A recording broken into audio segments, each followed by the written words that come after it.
नमस्कार, स्वागत छ दर्शकवृन्द यहाँलाई कार्यक्रम प्राइम कर्पोरेटमा म रोहन श्रेष्ठ। प्राइम कर्पोरेटको आजको यस श्रृङ्खलामा हामी मुलुकको आर्थिक गतिविधि अर्थतन्त्रसँग जोडिएका विविध मुद्दामा आज हामी चाहिँ कुराकानी गर्न गइरहेका छौँ। किनभने भर्खरै मात्रै देशको बजेट आएको छ, त्यस्तै गरेर भर्खरै मात्रै प्रदेश सरकारहरूले पनि आफ्नो हिसाबले चाहिँ बजेटहरू ल्याएको छ र थुप्रै नेपालीहरू यति बेला घर फर्केको अवस्था रहेको छ। नेपालमा केही गरौँ भन्ने सोचका साथ उनीहरू यति बेला छन्। यो समयलाई हामीले कसरी क्याच गर्ने, अब आर्थिक उन्नतिको लागि हामीले लिनुपर्ने मार्ग क्षेत्र के हो, कस्तो किसिमको चाहिँ दिशा अवलम्बन गर्ने, या उद्देश्यमा आज हामी कुराकानी गर्न गइरहेका छौँ। त्यसको लागि आज हाम्रो स्टुडियोमा राज नेपाल, अर्थविद राज नेपाल आज हामीसँग हुनुहुन्छ। स्वागत छ यहाँलाई। धन्यवाद रोहनजी। सबभन्दा पहिला त यो लकडाउनबाटै सुरु गरौँ है। यो चाहिँ अब यत्रो 80-85 दिनको चाहिँ लकडाउन होइन, नेपालको चाहिँ समग्र स्वास्थ्य क्षेत्र चाहिँ त्यस्तै किसिमले चाहिँ धराशायी भएको, शिक्षा क्षेत्र, अर्थतन्त्र कसरी विश्लेषण गर्नुहुन्छ यो टेन्युअरलाई? कुरा त्यहीँबाट सुरु गरौँ। अब स्वास्थ्य क्षेत्रमा कुरा गर्ने हो भने लकडाउन सुरु हुँदाखेरि सायद हामी कहाँ 2 जना मात्रै सङ्क्रमित सुरुवात नेपालमा सङ्क्रमित थियो, कोही पनि मृत्यु भएको थिएन नेपालीहरूको। र आज हामी 6000 पुगिसकेका छौँ लकडाउनकै अवधिमा। केही दिन सरकारले भारतबाट आउने नेपालीहरूलाई रोक्न प्रयास गर्यो, रोक्नु पर्थ्यो पनि। रोक्नु पर्थ्यो भन्नुको मतलब आउनै दिन्न हुन्न थियो भन्ने होइन, व्यवस्थित गर्नु पर्थ्यो। तर पछि जब खुल्दाखेरि त्यसलाई व्यवस्थित गर्न सकेन सरकारले। क्वारेन्टाइनको नाममा भारतबाट आएका नेपालीहरूको क्याम्प जस्तो भयो एकदमै। त्यसले त्यहाँ व्यवस्थापन अत्यन्तै कमजोर देखियो। व्यवस्थापन कमजोर भएको कारणले अहिले हामी कोरोना संक्रमणको हिसाबले अत्यन्तै नाजुक स्थितिमा छौँ। 6000 पुगिसकेका छौँ, 19 जनाको र हरेक दिन हिजोकै मात्रै पनि 451 जना थपिएको स्थिति छ।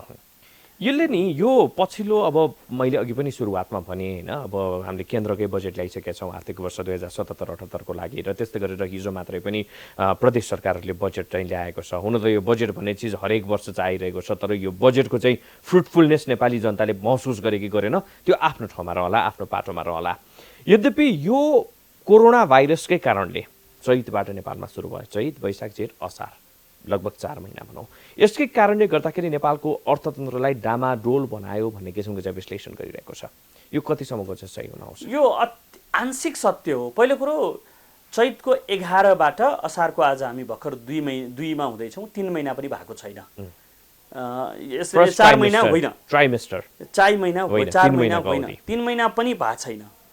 र आधा आधी हामीले खोलिसकेका छौँ। प्योर इफेक्ट भनेको करिब 2.5 महिनाको इफेक्ट हो। र 2.5 महिनाले 9.5 महिना 10 महिना एकदमै राम्रोसँग अत्यन्तै सरल ढङ्गले चलेको इकोनोमीलाई धराशायी नै बनाउँछ भन्ने कुरा विश्वास गर्न सकिन्न। सबैभन्दा समस्या जुन इकोनोमीमा अहिले हामी चलिरहेका थियौँ, यो वर्तमान सरकार बनिसकेपछि इकोनोमीका एकपछि अर्को पिलरहरू भत्किँदै गइरहेका थिए। र तपाईँले जतिसुकै व्यापार भन्नुहोस्, स्टक मार्केट भन्नुहोस्, व्यवसायहरू भन्नुहोस्, जुनसुकै कुरामा पनि देश चल्ने भनेको कन्फिडेन्समा हो। देश चल्ने भनेको सबै क्षेत्रका मानिसहरूको स्टेक होल्डर्स भनिन्छ नि, उनीहरूको कन्फिडेन्समा हो। कन्फिडेन्समा सरकारले लिन नसकेको देखियो। व्यापारीहरू कन्फिडेन्समा आएनन्, त्यसले गर्दा उनीहरूले रिइन्भेस्ट गरेनन् आफ्ना पैसालाई। रिइन्भेस्ट गर्न गाह्रो। उसो त व्यापारीहरू आफै पनि कतिको चाहिँ कमिटेड छन् भन्ने पनि प्रश्न चाहिँ अर्को पाटो। किनभने हरेकचोटि चाहिँ गभर्नमेन्टलाई मात्रै नेगेटिभ देखाएर त्यो पनि होइन, त्यो दुईटा तीनटा कुराहरू रहन्छ। अहिले आज हामी तपाईँले छलफल गर्न बोलाउनु भएको कुरामा म तपाईँलाई प्रमाणसहितका केही कुराहरू गर्छु। हामी अङ्कमा कुरा गर्नुपर्छ, हामी बजेटका कुरा गरिरहेका छौँ, हामी अङ्कका कुरा गर्नुपर्छ। सरकारले आर्थिक वृद्धि दरदेखि लिएर झुट बोल्ने काम गर्यो, हुनै नसक्ने कुराहरू गर्यो। सबैभन्दा पहिला त सरकार बन्ने बित्तिकै एउटा श्वेतपत्रको नाममा एउटा अर्थतन्त्रको चित्रण आयो, त्यसले आशंका पैदा गर्यो। त्यो श्वेतपत्र थिएन, मैले त पटक अन रेकर्ड त्यो कुण्ठापत्र थियो भन्ने गरेको छु। र आज आएर सरकार त्यही स्थितिमा पुग्यो अथवा त्योभन्दा तलको स्थितिमा पुग्न गयो। त्यो त्यस्तो थिएन। अघिल्लो सरकारलाई दोष देखाउनका लागि अनेक किसिमका कुण्ठाहरू त्यहाँ पोखिए। त्यसपछि कन्फिडेन्सको लेभल घट्दै घट्दै घट्दै घट्दै गयो। न त व्यापारी र सरकारको बीचमा सम्बन्ध राम्रो बन्न गयो, न बैंक विश्वासको सङ्कट एकपछि अर्को गर्दै विश्वासका सङ्कटहरू सृजना गर्दै गए। र हुँदा आफ्नै कर्मचारी तन्त्रहरू पनि सरकारलाई सम्पूर्ण रूपमा सहयोग गरेको देखिएन। त्यसको तपाईँलाई म उदाहरण दिन्छु। आजकै पनि कुरा गर्नुहुन्छ भने यो आर्थिक वर्षको 365 दिनमा आज हामी अब जम्मा 31 दिन बाँकी छ। एक दिन हिजोसम्म जाँदाखेरि 30 दिन बाँकी छ। 30 दिन जाँदा विकास खर्चको बजेट 4 खर्ब 8 अर्ब रुपियाँको बजेटमा आजको दिनसम्म जम्मा 1 खर्ब 27 अर्ब रुपियाँ मात्रै खर्च भएको छ। पथेटिक आजको कुरा गर्दैछु म। भनेको मतलब त्यो किन हुन सकेन भन्दाखेरि सरकारले पैसा खर्च पनि गर्न सकेन। कमाउने कुरा त गाह्रो कुरा होला नि। कारण चाहिँ सबै कोरोना भाइरसलाई चाहिँ दियो है। कोरोना भाइरसको 2 महिनालाई दिएर बाँकीको 10 महिना कता गयो त भन्ने पनि there is a big question mark in Raj sir. पनि होइन, क्वेशनै त्यही हो। एकातिर सरकार के भन्छौँ हामीले असार मसान्तमा प्रस्तुत हुने बजेटलाई संविधानमै व्यवस्था गरेर जेठ 15 किन बनाएको भन्दा साउनको 1 गतेबाट बजेट निकासा होस्, खर्च गर्नलाई नरोकियोस् भनेर हो नि।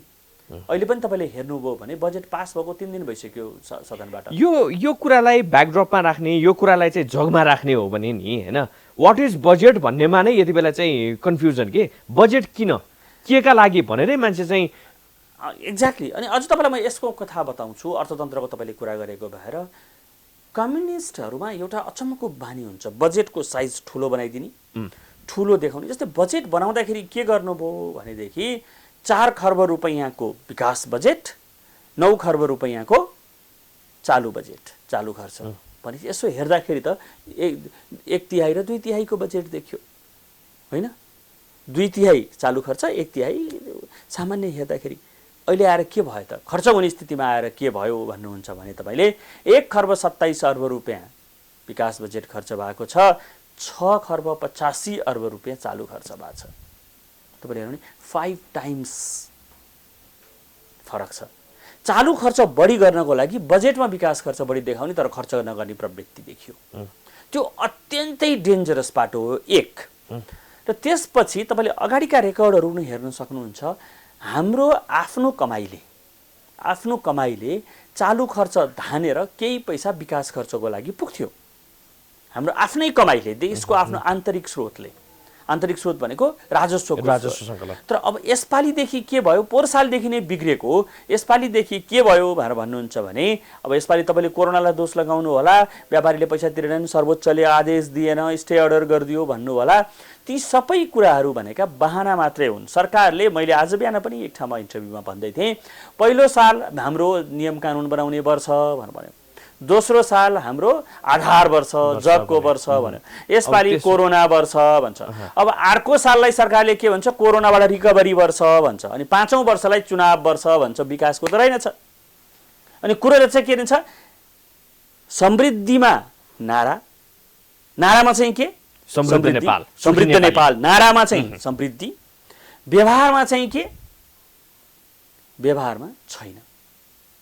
व्यवहारमा के, नारा, व्यवहारमा चाहिँ नारा मात्रै हो, नारा बाहेक के पनि व्यवहारमा छैन।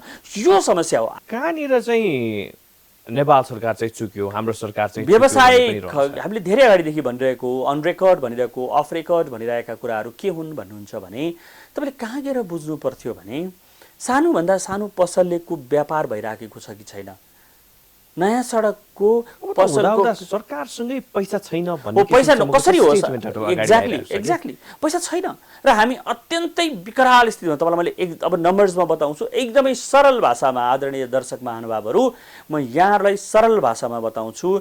आजसम्म सरकारले सबै स्रोत जम्मा गर्दा, आन्तरिक ऋण बाहेक सबै स्रोत जम्मा गर्दा 7 खर्ब 4 अर्ब रुपियाँ पैसा उठाएको छ यो आर्थिक वर्षमा। 7 खर्ब 4 अर्ब रुपियाँ सबै स्रोत, आन्तरिक ऋण बाहेक। अब खर्च कति गरिसकेको छ भन्नुहुन्छ भने 8 खर्ब 85 अर्ब रुपियाँ खर्च गरिसकेको छ। माइनसमा कति, 1 खर्ब 81 अर्ब रुपियाँ माइनसमा छ आजसम्म। यो 1 महिना पुरा बाँकी छ। यो 1 महिना भनेको के, बिल आउने महिना र भुक्तानी हुने महिना हो, राम्रा नराम्रा सबै कुरा हुने महिना हो। अब यो महिनामा अदालतको आदेश एकातिर छ, एकातिर 2 महिनाको लकडाउनले गर्दा कसैको पनि नाफा भइरहेको छैन, नोक्सान भइरहेको छ। यसै पनि त्यो भ्याट अद्ध शुल्कका केही पैसाहरू पुराना लिएका 1 महिनाको पैसा बाहेक अरू पैसा त केही आउनेवाला छैन ट्याक्समा, साह्रै सानो एमाउन्ट आउनेवाला छ। भनेपछि टोटलमा तपाईँले हेर्नुहुन्छ भने पर्ने रकम पनि त बाँकी छ 50 अर्ब रुपियाँ हुन्छ। उठाउनु पर्ने रकम तपाईँको 50 अर्ब रुपियाँ हुन्छ र खर्च तपाईँको झन्डै 150 अर्ब रुपियाँ। भनेपछि 100 अर्ब रुपियाँ अर्को माइनस। अलरेडी तपाईँ 181 अर्ब रुपियाँ माइनसमा हुनुहुन्छ। 100 अर्ब रुपियाँ असार महिनामा माइनस जाँदाखेरि 285 अर्ब रुपियाँ हामी माइनसमा जाँदैछौँ। 285 अर्ब रुपियाँ माइनसमा जाँदा सरकारले 193 अर्ब रुपियाँ आन्तरिक ऋणबाट उठायो। त्यो भनेको ट्रेजरी बिलहरू इस्यु गरेर उठायो, आन्तरिक देशभित्रैबाट ऋण उठायो। अब 193 अर्ब रुपियाँ उठाउँदाखेरि पनि 285 मा 193 उठाउँदाखेरि पनि अझै हामी झन्डै 90 अर्ब रुपियाँको यो साल नेट लसमा हाम्रो ब्यालेन्स सिट गएको छ। नेट लसमा हामी चलेका छौँ। हो त्यो हो आजको दिनको मुख्य समस्या। सबै नै हाम्रो चाहिँ हरेक वर्ष जस्तो चाहिँ लसमा नै जाने देखियो कि हुन्न ऋणात्मक हुन्न। यसपालि ऋणात्मक हुनुको अर्को कारण छ, तपाईँलाई म बताउँछु। बजेटका कम्पोनेन्टहरू बेसिकली तपाईँले सामान्य रूपमा बुझ्नुहोस् 4 वटा स्रोतका कम्पोनेन्टहरू। एउटा राजस्व, एउटा अनुदान, त्यो अनुदान तिर्न नपर्ने वैदेशिक अनुदान, एउटा वैदेशिक ऋण, एउटा आन्तरिक ऋण। ओके, राजस्वमा तपाईँले भन्नुहुन्छ भने 11 खर्ब 12 अर्ब रुपियाँको टार्गेट लिएर हिँडेको सरकार अहिले 7 खर्ब हिँडेको सरकार आजसम्म जम्मा 10 अर्ब रुपियाँ आएको छ। टार्गेटै घटाएर अहिले त 30 अर्बमा झारिएको छ। 30 अर्ब पनि आउने देखिँदैन, जम्मा 10 अर्ब रुपियाँ आएको छ। यस अर्थमा वैदेशिक अनुदान दिनेले पनि हामी नेपालीलाई किन पत्याउन छोडे अथवा सरकारलाई किन पत्याउन छोडे, सरकारको त्यो फेसलाई किन पत्याउन छोडे भन्ने कुरा सबैभन्दा ठुलो महत्त्वपूर्ण कुरा हो। अझ त्यति मात्रै होइन, त्यसभन्दा पनि तपाईँ अर्को स्थितिमा जानुहोस्। झन्डै 200 अर्ब रुपियाँको झन्डै 200 अर्ब रुपियाँको विदेशी ऋण उठाउँछु भनेर हिँडेको सरकारले यसपालि अहिलेसम्म 44 अर्ब रुपियाँको विदेशी ऋण कहाँ चुक्यो भने विदेशीहरूले लोन दिँदाखेरि दुईटा प्रक्रिया अपनाउँछन् जस्तो मैले तपाईँलाई भन्छु। एउटा कुरा रिफर्म प्रोसेसका कुरा हुन्छन्, त्यत्तिकै कसैले कसैलाई पैसा दिँदैन यो संसारमा। हामी रिफर्म प्रोसेसमा चुक्यौँ, हामीले अर्को स्टेजको रिफर्म प्रोसेसमा प्रवेश गर्नुपर्ने थियो, हामी गएनौँ। यो सरकार बनेको दिनदेखि नै हामी उल्टो गतिमा गयौँ। हामी त्यो ज्योतिषीय भाषामा बकरी भन्छौँ कि पछाडि हिँड्यो, हामी उल्टो गति भयो। हामी रिफर्म प्रोसेसमा गयौँ। रिफर्म प्रोसेसमा नजाँदाखेरि कतिपय अनुदानहरू, कतिपय सहयोगहरू, बजेटरी सहयोगै पनि अथवा विभिन्न प्रकारका सहयोगहरू आउने बाटाहरू बन्द भए। एक दोस्रो कुरो, हामीले एमसीसी जस्तो प्रोजेक्टमा यति धेरै ठुला हामीले वाद विवाद गरेर झगडा गऱ्यौँ, त्यो पनि सत्ताधारी दलभित्र। त्यसपछि मानिसहरू सशङ्कित छन्, विदेशीहरू। एमसीसीमा विवाद गर्नुपर्ने कारण छैन, यो अर्को विषय होला। अहिले हामी बजेटको कुरा गरेर छौँ। एकदम सामान्य ढङ्गबाट छैन, विवाद गर्न पनि के पनि कारण छैन। म एमसीसी को यही कारणले गर्दाखेरि चाहिँ विदेशीहरू सशङ्कित भयो भनेर चाहिँ तपाईँले भनिरहनु म तपाईँलाई, तर त्यसभित्रको पछाडि के कारण, के पनि कारण छैन। यो आन्तरिक पोलिटिक्स हो, यो नेकपा भित्रको आन्तरिक पोलिटिक्स हो, के पनि कारण छैन। म जसले एमसीसी को विरोध गर्नुहुन्छ उहाँहरूलाई ससम्मान अत्यन्त विनम्रताका पूर्वक के अनुरोध गर्न चाहन्छु भने तपाईहरू नै मन्त्री हुँदाखेरि तपाईहरूले नै गरेका सम्झौता गरेका अरू सम्झौताहरू निकालेर हेर्नुस्, एक एक मुद्दा निकालेर हेर्नुस्। त्यसमा एमसीसीमा भन्दा कडा प्रावधान छैन भनेदेखि मलाई भन्नुस्, म सार्वजनिक जीवनबाट सन्यास लिदिन्छु। मूल रूपमा भन्नुपर्दा इन्डो पेसिफिक स्ट्र्याटेजी गलत कुरा हो। यी सबै कुराहरू गलत कुरा हो। आज हामी त्यो लाइनमा छैनौँ। मैले तपाईँबाट थोरै जान्न मात्रै खोजेको। इन्डो पेसिफिक छैन, सेना छैन। अब एकातिर, अर्कोतिर तपाईँले कर्पोरेट लेभलमा, म लाइनमा आउँछु, कर्पोरेट लेभलमै पनि तपाईँ आउनुहुन्छ भने विदेशी लगानी अथवा विदेशी पैसा आउने भन्ने कुराहरू नेपालको काम गर्ने वातावरणमा हुन्छ। हामीले एउटा कर्पोरेट हाउस हो, म समर्थन र विरोध दुइटै केही गर्नेवाला होइन। तपाईँले हाम्रो एनसेललाई दिएको दुःख सम्झिन्छौँ, तर एनसेलले तिर्नु पनि त पर्थ्यो नि त। होला, त त्यो विवाद आफ्नो ठाउँमा होला। आज आएर एउटा अर्थमन्त्रीले भन्नुपर्छ हुन्छ एनसेलले तिर्नु हुँदैन भनेर, अफिसियल्ली अर्कोले तिर्नुपर्छ भन्नुहुन्छ। एउटा चिठी इस्यु गर्छ, अदालतले एक दिन एउटा काम गर्छ, बाहिर बस्ने मान्छेले त एक किसिमले हेरेर हुन्छ नि त्यसलाई। मैले तिर्नु पर्छ र पर्दैन म तपाईँसँग डिबेट गरेर होइन। तर देशमा लगानीको वातावरण छ कि छैन, नेपालमा लगानी गर्दाखेरि के कस्ता दुःख आउँछन् भन्ने कुरा त बाहिरको मान्छेले हेर्छ नि, हेर्दैन र? त्यो त स्ट्र्याटेजिक रूपमा चाहिँ हामी क्लियर नभएर एक्ज्याक्टली त्यही नै हो। मैले तपाईलाई भन्नु खोजेको भनेदेखि दिनु पर्दैन अथवा उसको दुःख हेरेर चाहिँ हामीले चाहिँ दुःखको कुरा होइन त्यो भन्नु खोजेन। हामी हाम्रा रुल्सहरू क्लियर छैनन्। हामीले सरकारकै बोली पनि सँगै एकै ठाउँमा छैन। यो पटक सरकार चेन्ज भइरहेको कारणले गर्दा होइन, यही सरकारको बारेमा म भन्दैछु। अथवा यही सरकार आइसकेपछि अब चाहिँ त्यही अघि हामीले भने जस्तै फर्स्ट सेकेन्ड थर्ड फेजमा, अब त थर्ड फेजको थर्ड इयरमा हामी छौँ नि त होइन। यस्तो किसिमले चाहिँ एउटा म त तपाईँ चाहिँ फर्स्ट सेकेन्ड थर्डमा छौँ भन्नुहुन्छ, म चाहिँ 5, 4, 3मा छु भनेर भन्छु के। फर्स्ट सेकेन्ड थर्ड भनेको अगाडि जाने हुन्छ, फिफ्थ फोर्थ थर्ड भनेको पछाडि आउने क्रममा छ। हामी पछाडि आउने क्रममा छौँ कि भन्ने डर छ मलाई।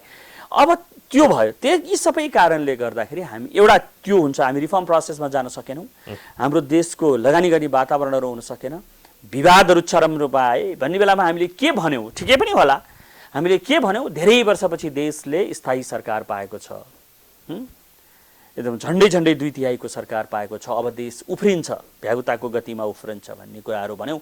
तर तपाईँ आफै भन्नुहोस्, तेस्रो बजेट आउने बेलासम्म जतिवटा यो देशमा क्याबिनेट बैठक बस्यो होला त्योभन्दा बढी नेकपाको विवाद मिलाउने बैठकहरू बस्यो होला। अनि त्यो ठाउँमा विदेशीहरूलाई पनि गाह्रो हुने हो, त्यसमाथि पनि विदेशी सहयोग लिने क्रममा पनि हामी यो लेभलको विवाद झिक्छौँ, हामी यहाँ यो स्थितिमा पुग्छौँ भने देशको प्रधानमन्त्रीले यो संसदबाट पास हुन्छ भनेर पटक पटक बोलेका कुरा पनि पुरा हुन सक्दैनन् भने भोलि हामीले विदेशीसँग देखाउने फेस के कठिन छ नि। पटक पटक सम्माननीय प्रधानमन्त्रीजीले बोल्नु भएको छ एमसीसी सदनबाट पास हुन्छ। ल अहिले त लास्टमा आएर उहाँले सदनले जे गर्छ गर्छ भन्नुभयो, तै पनि सदनमा पेश हुन सकेका छैन भने हामीले भोलि टेबलमा त बस्नु पर्यो नि। अनि अन रेकर्ड उनीहरूले केही नभन्दाखेरि पनि अफ रेकर्ड त कुराकानी हुन्छन् नि। हो, त्यो बेलामा पैसा आउन सकेन, एक। दोस्रो कुरा, धेरैजसो वैदेशिक ऋण विकासमा हुन्छन्, विकासका पैसाहरू पहिला हामीले खर्च गर्ने अनि त्यसपछि बिल भरपाई गरेर रिम्बर्स माग्ने हुन्छन्। हामीले खर्चै गर्न सकेनौँ, तपाईँले खर्चको स्थिति हेर्नुभयो, 4 खर्ब रुपियाँको बजेटमा हामीले जम्मा 1 खर्ब 27 अर्ब रुपियाँ खर्च गरेका छौँ। अब खर्चै नगरेपछि त माग्ने ठाउँ पनि भएन।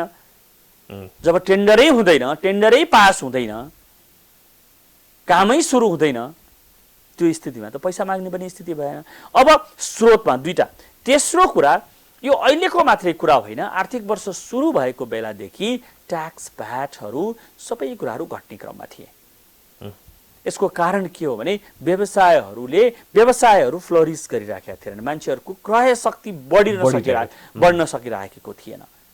आजको दिनको समस्या आयो। अब तपाईँ मलाई भन्नुहोस्, यो स्थितिमा अब सरकारसँग पैसा नभएर के हुन्छ त? अब हिजो त अर्थमन्त्रीज्यूले संसदमै भन्नुभयो पैसा छैन। अब आजको दिनको पैसाको कुरो के हो भनेर म तपाईँलाई भन्न चाहन्छु, नेपाल सरकारको वर्किङ डेज होइन, एनी डेजमा दिनको 2 अर्ब रुपियाँको सामान्य खर्च चाहिन्छ।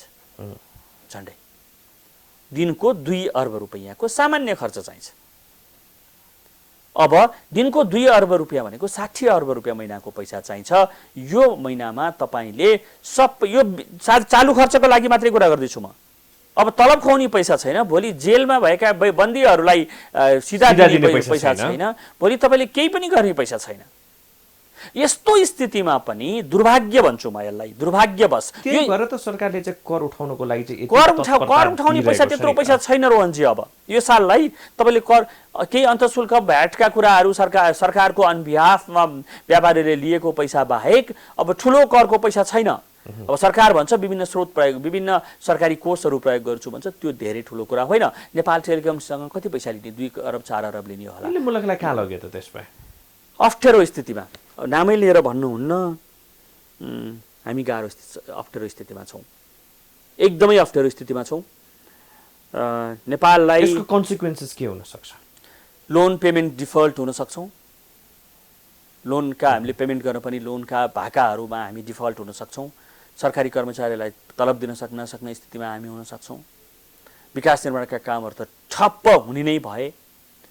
म त कता रिमोटमा अहिले हामीले एमसीसीका कुरा गऱ्यौँ, नेकपाभित्रको आन्तरिक विवादका कुरा गऱ्यौँ, कोरोनाका कुरा गऱ्यौँ, कोरोना सरकारले सम्हाल्न नसकेका कुरा गऱ्यौँ। झन्डै 2/3 सरकार वर्तमान नेतृत्व परिवर्तन यदि कुनै कारणले हुन्छ भने आर्थिक कारणले र चाँडै नै हुन्छ कि भन्ने कुरा मैले कता देखिराखेको छु।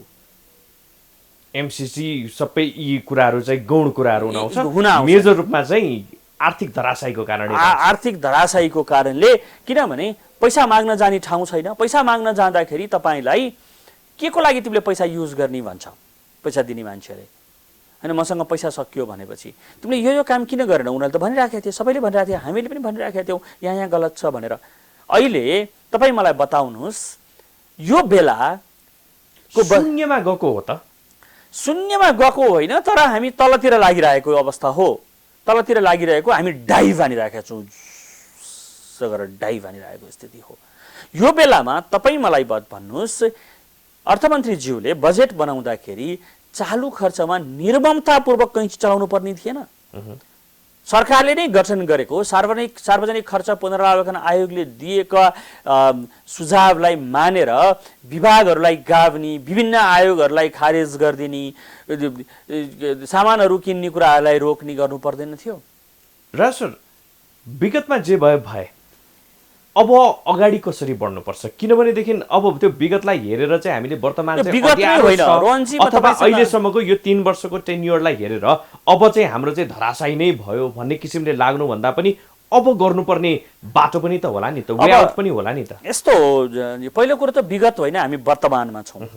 हामी जे बिग्रेको छ वर्तमानमा बिग्रेको छ, विगतमा होइन। विगतका कारणहरू हुन पुगे, कोरोनालाई दोष लगाएर भाग्न पाइन्न, यो पक्का कुरा हो। कोरोनालाई दोष लगाएर हामी भाग्न पाउँदैनौँ,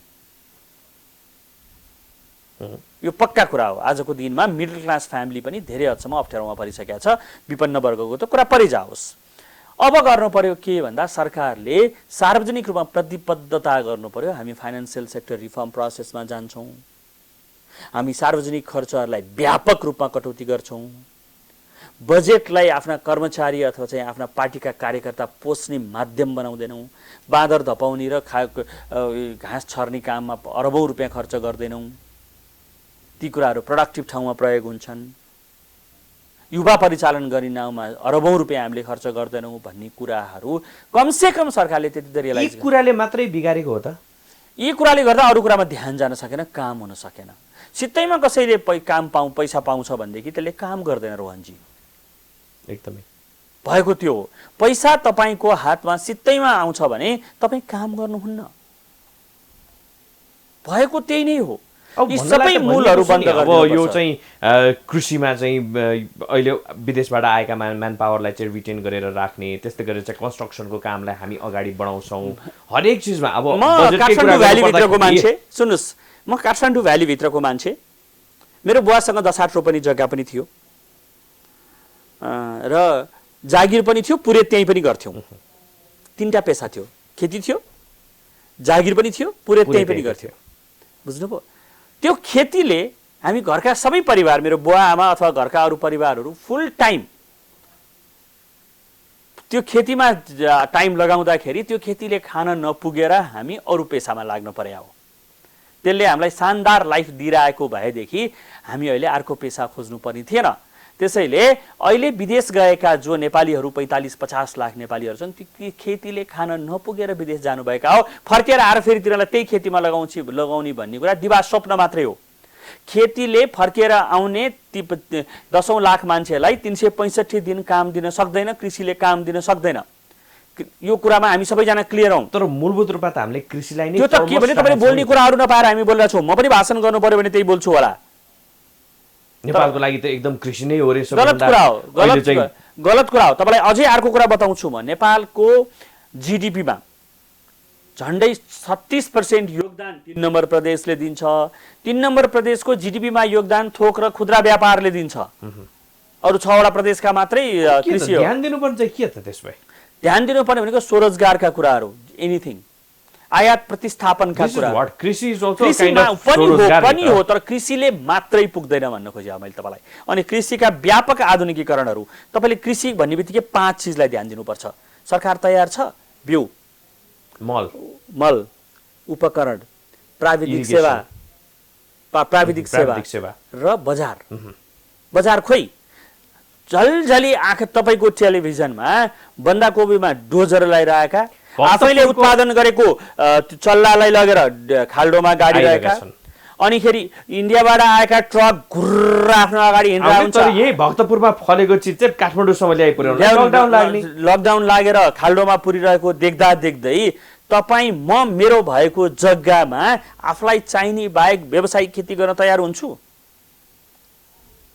अप्टिमिस्टिक कहिले नहुने हाम्रो सिस्टमले हामीलाई अप्टिमिस्टिक त्यसको लागि सरकार तयार छौं त हामी आजको दिनमा। मेरो तपाईको प्रश्न थियो, म अहिले पनि भन्छु अप्टिमिस्टिक हुने। छोड्नुस् तपाईको पार्टी भित्रका इन्टरनल झगडाहरू पर्लान्, जतिसुकै पर्लान्, तर त्यसले प्रायोरिटी पाएर हरेक कुरामा चाहिँ डाइभर्ट गर्ने कतिन्जेलसम्म ओनरसिप लिनु परेन सबैले। जुन दिनसम्म हामी ओनरसिप लिन सक्दैनौँ, जुन दिनसम्म देशको प्रधानमन्त्रीले संसदमा आएर गाली गलौजका भाषा प्रयोग गर्नुहुन्छ, त्यो दिनसम्म कसको कन्फिडेन्सको लेभल बढ्छ रोहनजी?